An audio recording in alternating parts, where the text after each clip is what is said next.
Corona महामारी के साथ इन दिनों कई और वेरिएंट और फंगस दुनिया भर के लोगों को खौफजदा किए हुए हैं। वहीं अब अमेरिकी हेल्थ ऑफिसर्स ने डलास क्षेत्र के 2 अस्पतालों और वाशिंगटन डीसी के एक नर्सिंग होम में अनट्रीटेबल फंगस के मामलों की सूचना दी।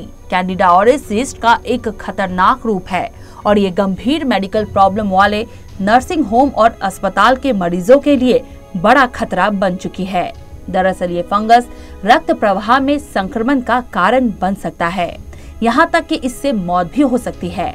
सीडीसी के मेघन रयान ने बताया कि वे पहली बार प्रतिरोध का समूह देख रहे हैं जिसमें मरीज एक दूसरे से संक्रमित हो रहे हैं।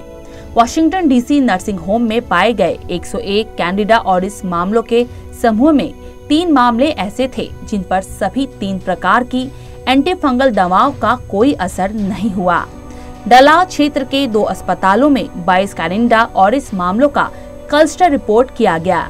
इनमें 2 मामले मल्टी ड्रग प्रतिरोधी मिले हैं, जिसके बाद सीडीसी ने निष्कर्ष निकाला कि संक्रमण रोगी से रोगी में फैल रहा है।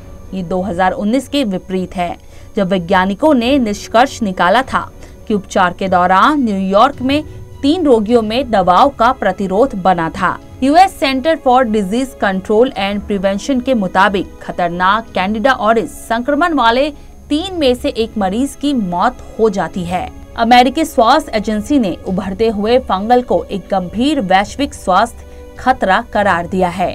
सीडीसी भी इस फंगल को लेकर चिंतित है, क्योंकि इस पर मल्टी ड्रग का कोई असर नहीं हो रहा है, जिसका मतलब है कि ये इन्फेक्शन के ट्रीटमेंट के लिए यूज की जाने वाली कई एंटीफंगल दवाओं का प्रतिरोधी है और इस वजह से ही इसे लाइलाज कहा जा रहा है।